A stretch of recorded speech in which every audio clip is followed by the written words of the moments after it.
So, in this last look at the Civil War, in this summary, what I want you to see, and kind of building on our last talk, is that after Gettysburg, after Vicksburg, you see the tide turns for the Civil War, and the momentum becomes that of the North. And I think you start to get into the the South losing the Civil War becoming inevitable. Um, After Vicksburg, you have the North grabbing control of the Mississippi River and then eventually able to, and they push on into New Orleans. Also, you have now Grant has become the supreme commander of U.S. forces, Union forces, and he's taken his close friend and Lieutenant William Tecumseh Sherman has taken over what's called the Army of the West, whereas Grant has moved up here into the main theater of the war in and around Virginia.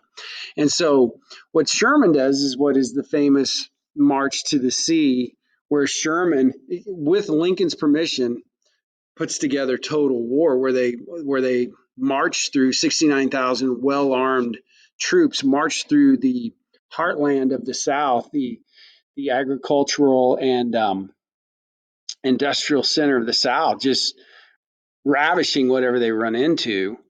Um, Fight Atlanta, really do great damage to Atlanta, and then continue through this heartland to the port, the important port, Savannah, and then from there turn and start to move north towards Virginia.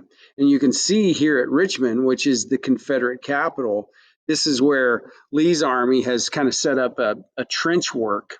Okay. And then as we go to the insert of the map, you see that there's major fighting, and Grant is constantly pushing in on where Lee is entrenched. And eventually the Union is able to get a breakthrough, and they push in. In Grant's position at Richmond, he's kind of forced to have to flee from Richmond.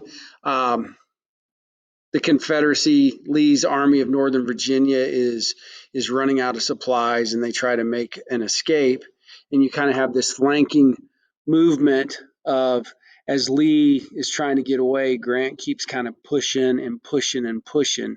And again, Grant understood the numbers. I mean, Grant would lose literally thousands of guys a day sometimes, but he just knew he had more guys coming. The United States, the northern population was actually growing during the Civil War. By the end of the Civil War, you start to get into 1864, 1865. The Confederacy's running out of adult males. I mean, it's weird to think about, but that's taking place. And then finally, as you guys know, then you have Lee's surrender of the main force of Confederate fighters at Appomattox Courthouse, April 9th, 1865, which brings us to the end game of the Civil War. And really, with Lee's surrender, Lee's one of those interesting figures in American history and how we deal with him, because of his strategies as a general, because of his personal honorable nation, his I guess his honorable personality. He's often revered, but we do also have to keep in mind that this is somebody that, although he himself was not a slave owner, fought for the state of Virginia and directly or indirectly fought for the concept of slavery. So you run into one of those interesting American pieces that we have from time to time. Luckily, though, Lee, actually going against Jefferson Davis, did not want to break off his troops and start guerrilla warfare. He thought that would be bad for the nation and wanted the Confederacy to be able to come back into the fold as best they could. And so he surrenders. Now, I try not to get heavy on dates, but I do want you to see, you know, you have Appomattox Courthouse, Lee surrenders to Grant, April 9th, 1865. Okay. And as we look at the impact of the end of the Civil War, keep that date in mind, April 9th, 1865. Now, Lincoln, um, Lincoln won his second term. He's inaugurated. The election was 1864. You back then you were inaugurated not in January. You were inaugurated in March. But at his second inaugural address, there's still a little bit of the war left, but we know what's going to happen. And Lincoln realizes this, and um, Lincoln puts together one of his great speeches, of which he has many. If you were to take away Lincoln's presidency and you just took his words, I think he would go down as one of America's great writers. And in 1865, his speech, with malice towards none, with charity for all, with firmness in the right as God gives us to see the right, let us strive on to finish the work we are in, which is let's finish the Civil War. But he goes on to bind up the nation's wounds, to care for him who shall have borne the battle, and for his widow and for his orphan. When Lincoln says that, he is appropriately and on purpose broad, because he's talking about the fighters for both the Union and Confederacy. Lincoln's thesis regarding fighting the Civil War was to bring the Union back together. That was his ultimate cause. And therefore, once the war was over, his goal was to bring the South back into the Union of the United States as easily as possible. Thus, the idea with malice towards none. We must forgive. Okay?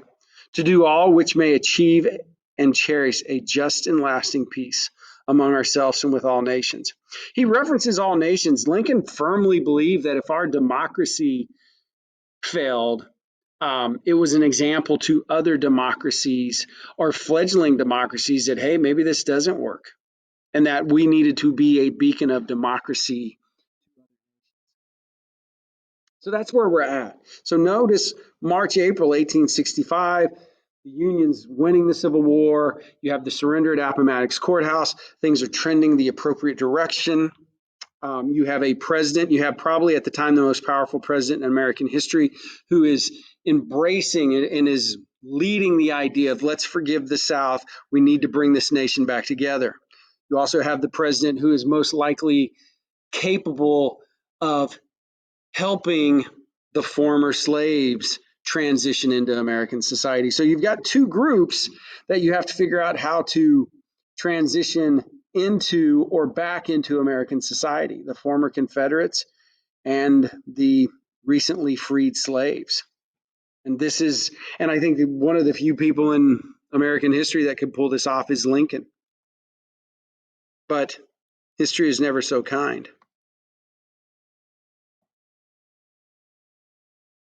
I'm going to skip ahead and come back just so you see, because, and note the dates. Again, I think it's really interesting. He's inaugurated in March. By the way, John Wilkes Booth, his assassin, is actually at the inauguration. Also, we know that, 5 days prior to Lincoln being assassinated, you have the surrender at Appomattox Courthouse, and Lincoln is assassinated. And I would argue that this with malice towards none, this forgiving spirit of which we spoke, it kind of goes out the window. And you start to see the reconstruction of the United States of America becomes more about punishment of the South as opposed to reconciliation with the South. Okay. And then to go back, luckily, and Lincoln worked hard on this. Luckily, prior to his assassination, Lincoln pushed hard and used every political trick that Lincoln had at his disposal to get the 13th Amendment to the Constitution passed, which formally frees the slaves. The Emancipation Proclamation was just an act of war that freed slaves that were in the Confederate States. And we are a nation of law, so it was important that the Constitution was embedded with something that guaranteed a slave's freedom. Now, simultaneously, though, he is moving forward with his ideas of amnesty and reconstruction. So allowing the president to have the power to grant reprieves and pardons for offenses against the United States. That's towards the Confederates. I'm going to pardon the Confederates. He also and doubles down on these ideas of his ability to be able to quickly and easily bring the Confederates and bring the Confederate states back into the Union of the United States. All right. And that's a big deal. So simultaneously, I want you to see how Lincoln is working for that post-Civil War world of one, working to guarantee the freedom of the slaves. And then with the 14th Amendment, citizenship of the slaves. And with the 15th Amendment, making sure that the former slaves had the right to vote, the adult male slaves. And then simultaneously making sure that the rights of the Confederates and that they're brought back into the Union. But again, this gets trickier as Lincoln is assassinated. And that forgiving spirit turns towards a little bit of punishment towards the South. Okay? So I want you to see this end game of the Civil War that takes place. All right. All right. Well, thank you guys. I really appreciate it. I hope that sums up some of the main ideas. Okay.